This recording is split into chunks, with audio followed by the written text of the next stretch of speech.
রাষ্ট্রীয় রাজনীতি পরিবর্তন না হলে এই নির্বাচন শেষ নির্বাচন হতে পারে। এই নির্বাচনের মাধ্যমে বাক স্বাধীনতা এবং গণতান্ত্রিক আদর্শ রক্ষা করার চেষ্টা চলছে।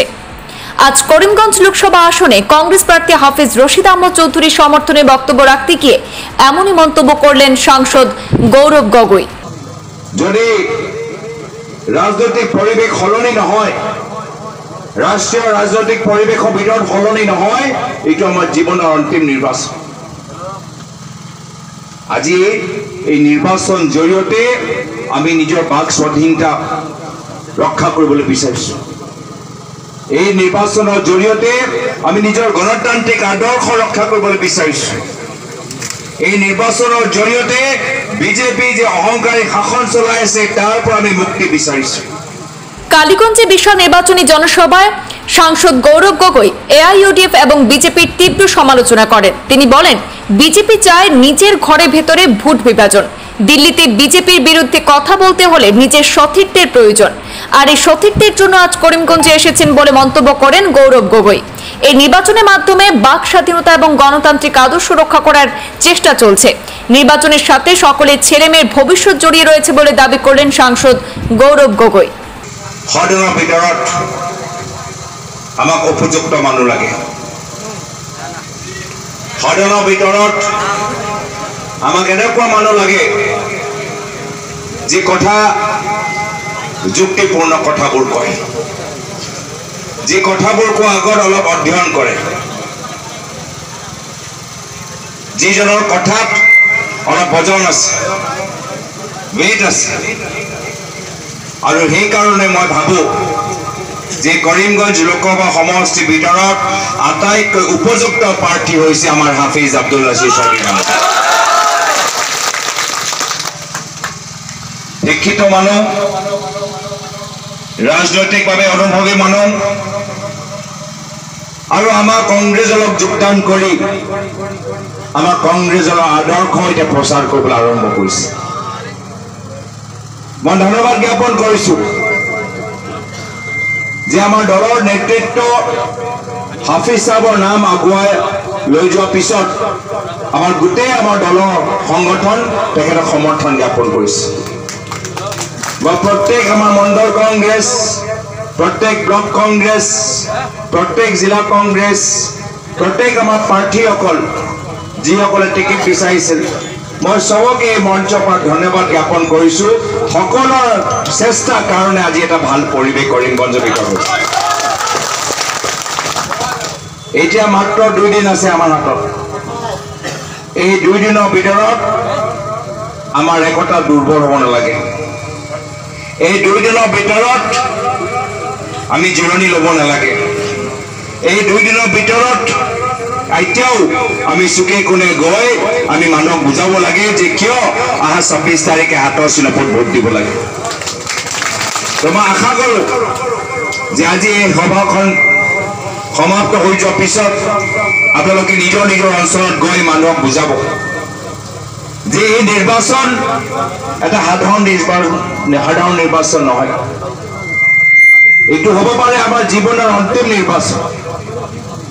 যদি ৰাজনৈতিক পৰিৱেশ সলনি নহয়, ৰাষ্ট্ৰীয় ৰাজনৈতিক পৰিৱেশৰ ভিতৰত সলনি নহয়, এইটো আমাৰ জীৱনৰ অন্তিম নিৰ্বাচন। আজি এই নিৰ্বাচন জৰিয়তে আমি নিজৰ বাক স্বাধীনতা ৰক্ষা কৰিবলৈ বিচাৰিছোঁ। এই নিৰ্বাচনৰ জৰিয়তে আমি নিজৰ গণতান্ত্ৰিক আদৰ্শ ৰক্ষা কৰিবলৈ বিচাৰিছোঁ। এই নিৰ্বাচনৰ জৰিয়তে বিজেপি যে অহংকাৰী শাসন চলাই আছে তাৰ পৰা আমি মুক্তি বিচাৰিছোঁ। আৰু সেইকাৰণে এই নিৰ্বাচনৰ লগত আমাৰ ল'ৰা ছোৱালী ভৱিষ্যত জড়িত হৈ আছে। এই নিৰ্বাচনৰ লগত আমাৰ সমাজৰ স্বাভিমান জড়িত হৈ আছে। এই নিৰ্বাচনৰ লগত আমাৰ আত্মসন্মান জড়িত হৈ আছে। এই নিৰ্বাচনৰ লগত আমাৰ নিৰাপত্তা জড়িত হৈ আছে। সেইকাৰণে এটাও ভোট আমি ব্যৰ্থ কৰিব নালাগে। এইকাৰণে লুৰিণজ্যোতি গগৈ ডাঙৰীয়া অলপ সময় আগতে ক'লে এটাও ভোট আমি এআইইউডিএফ দলক দিব নালাগে। যি দলে বিজেপিৰ লগত মিলি ৰাজনীতি কৰি আছে, যি দলৰ নেতা কয় যে হিমন্ত বিশ্ব শৰ্মা ডাঙৰীয়া এজন ভাল মানুহ, এজন ভাল মুখ্যমন্ত্ৰী, সেইজন এই AIUDF দলক এটাও ভোট দি আমি নিজৰ মূল্যৱান ভোট ব্যৰ্থ কৰিব নালাগে। এইখিনি কথা আমাক ৰাইজক বুজাব লাগিব। বহুত এতিয়াও ভাবে যে নহয়, মোৰ ঘৰৰ ভিতৰত 10জন মানুহ আছে, 2টা ভোট যদি তলৰ চাবিত যায় একো ক্ষতি নহয়। এই কথাই বিজেপি বিচাৰে। সেইটোৱে হৈছে বিজেপি। যদি আমি নিজৰ ঘৰৰ 10টা ভোট আমি কংগ্ৰেছৰ হাতৰ চিনাপত পেলাব নোৱাৰো, তেতিয়া আমি বিজেপি জালত আমি ভৰি দিয়া কাম কৰা হ'ব। বিজেপি এইটোৱে বিচাৰে যে আমাৰ নিজৰ নিজৰ ঘৰৰ ভিতৰত আমাৰ ভোট বিভাজন হওক। আজি সঞ্জয় ৰাইজ, যদি আমি এটা সঠিক সিদ্ধান্ত লওঁ,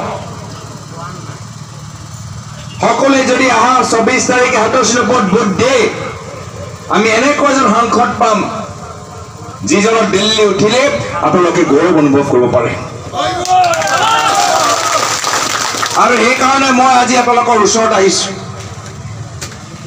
যে মইতো উজনি অসমৰ হৈ মই দিল্লীত বাট মাতি থাকিম, কিন্তু বৰাকৰ হৈ মোৰ এজন সতীৰ্থ লাগিব। মোৰ হাতটো মজবুত কৰিবলৈ হলে আপোনালোকে হাফিজ ৰচিদ চৌধুৰীক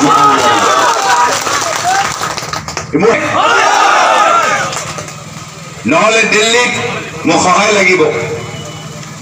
দিল্লীত বিজেপি বিৰুদ্ধে মাত পাতিবলৈ মোক সতীৰ্থ লাগিব। আৰু সেইকাৰণে আজি ইয়াত আহিব কৈছো যে ইয়াত আমাক বাৰাকৰ পৰা হাফিজ ৰচিদ চৌধুৰী ডাঙৰীয়া পঠোৱা দায়িত্ব আপোনালোকে ল'ব লাগিব। এই দায়িত্ব আমাৰ নহয়, এই দায়িত্ব হাফিজ সাহেবৰ নহয়, এই দায়িত্ব কংগ্ৰেছৰ নহয়। এই দায়িত্ব ল'ব লাগিব কৰিমগঞ্জ লোকসভা সমষ্টিৰ প্ৰত্যেক নাগৰিকে, প্ৰত্যেক ৰাইজে এই দায়িত্ব ল'ব লাগিব। আজি ৰাজনীতি কোন দিশেৰে গৈ আছে? মোক মনত পৰে মোৰ পিতৃলৈ প্ৰাক্তন মুখ্যমন্ত্ৰী প্ৰয়াত তৰুণ গগৈদেৱ সদায় কৈছিল ৰাজনীতি হ'ল ৰাইজক সেৱা কৰা এটা মাধ্যম। দুখীয়া ৰাইজক চকু পানী মোহাৰি দিয়াটো হৈছে কংগ্ৰেছ দলৰ মূল কাম। বাৰাকৰ উন্নয়নৰ কাৰণে চিন্তা কৰিছে। 15 বছৰ অসমৰ মুখ্যমন্ত্ৰী আছে, 15 বছৰ অসমৰ মুখ্যমন্ত্ৰী, আৰু মোৰ নামত ক'তো বাগান কিনা নাছিলে, মোৰ নামত ক'তো কয়লা চিণ্ডিকেট চলোৱা নাছিলে, মোৰ নামত ক'তো বালি মাফিয়া ঠিকা দিয়া নাছিলে। নিকা এজন মানুহ, স্পষ্টবাদী এজন মানুহ। কিন্তু আজি তাৰিখত আমি কি দেখা পাইছো?